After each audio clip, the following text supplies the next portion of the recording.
नमस्कार दोस्तों, आज की इस वीडियो में आपको बताऊंगा 11th एडमिशन सत्र 2025 से 27 के लिए स्पोर्ट एडमिशन कब से शुरू होगा और स्पोर्ट एडमिशन क्या होता है, क्या प्रक्रिया है, क्या क्या डॉक्यूमेंट लगता है, ऑनलाइन अप्लाई कैसे करना है, ठीक ना, कौन कौन विद्यार्थी ऑनलाइन अप्लाई कर सकता है। इस वीडियो में आपको संपूर्ण जानकारी मिलेगा, तो इस वीडियो को आपको ध्यान से देखना है लास्ट तक, ठीक है ना। पूरा A to Z जानकारी मिलेगा स्पोर्ट एडमिशन को लेकर।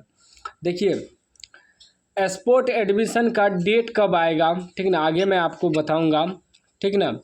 पहले समझिए स्पोर्ट एडमिशन होता क्या है। देखिए स्पोर्ट एडमिशन का मतलब हुआ डायरेक्ट एडमिशन। स्पोर्ट एडमिशन कब शुरू होता है, जैसे कि first merit list, second merit list, उसके बाद थर्ड मेरिट लिस्ट, तीनों मेरिट लिस्ट आ जाता है, उसके बाद स्पोर्ट एडमिशन के लिए ऑनलाइन अप्लाई शुरू होता है। ठीक, इतना तो समझिए कि तीनों मेरिट लिस्ट आ जाएगा। उसके बाद अब जिसका फर्स्ट मेरिट लिस्ट में नाम आया या नहीं आया, या सेकेंड मेरिट लिस्ट या थर्ड मेरिट लिस्ट में, तीनों में से किसी भी मेरिट लिस्ट में नाम नहीं आया, वह भी विद्यार्थी स्पोर्ट एडमिशन के लिए अप्लाई कर सकता है। लेकिन जो पहले आवेदन कर चुके थे, ठीक ना, किसी भी मेरिट लिस्ट में नाम नहीं आया, तो स्पोर्ट एडमिशन अप्लाई के लिए उसको फिर से पैसा नहीं देना होगा, ठीक ना। अब जो विद्यार्थी आवेदन किया ही नहीं था, ठीक ना, किसी कारणवश आवेदन नहीं किया था, उनको तो 350 रुपया लगेगा स्पोर्ट नामांकन कराने के तहत। और वैसे विद्यार्थी जो कि आवेदन तो किया, first second third merit list में नाम आ गया, फिर भी वह एडमिशन नहीं करवा पाया, जिसे स्कूल अलाउड किया गया था, जो भी स्कूल में उसका सिलेक्शन हुआ था, किसी कारणवश वह जो है नामांकन नहीं करवा पाया, तो वह भी स्पोर्ट नामांकन करा सकता है, ठीक ना। लेकिन उसको जो है शुल्क देना होगा, क्योंकि आपको तो स्कूल अलाउड किया गया था, आप एडमिशन नहीं कराएं तो आपका गलती है। तो आपको स्पोर्ट नामांकन कराने के लिए फिर से आपको आवेदन करना होगा, फिर से 350 रुपया कटाना होगा, ठीक ना, देना होगा।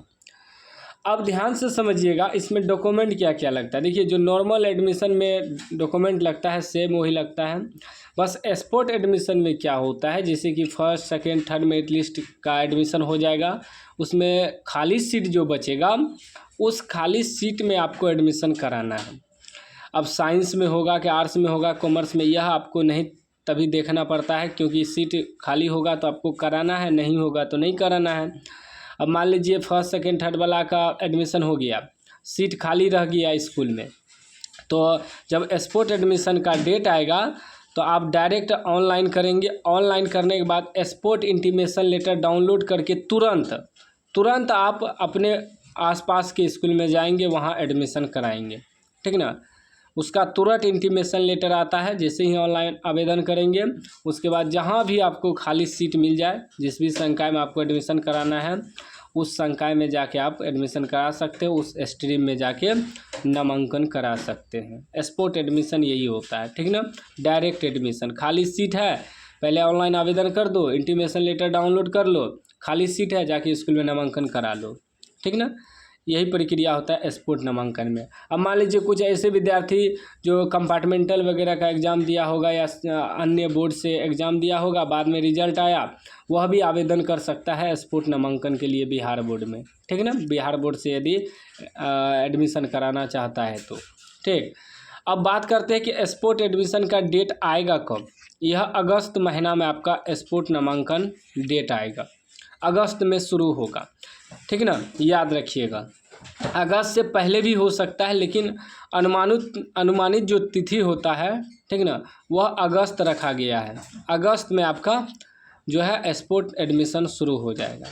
तो आप लोग इस चैनल को सब्सक्राइब करके रखिएगा और घंटी को दबा के ऑल करके रखिएगा। जैसे ही कोई नोटिफिकेशन आता है स्पोर्ट नामांकन को लेकर, तो आपको हम अपडेट मिलता रहेगा। चैनल को सब्सक्राइब कर लीजिएगा और घंटी को दबा के ऑल कर लीजिएगा, ताकि आपको नोटिफिकेशन मिले, ठीक ना, वीडियो का नोटिफिकेशन मिले। तो इसलिए सब्सक्राइब जरूर कर लीजिएगा, क्योंकि समय पे आपको नोटिफिकेशन मिलेगा, तभी तो आप समय पे स्पोर्ट नामांकन कराएंगे, स्कूल में नामांकन कराएंगे। तो आपको हमेशा अपडेट मिलता रहेगा इस चैनल पे, और हमेशा सही और सटीक जानकारी मिलता है।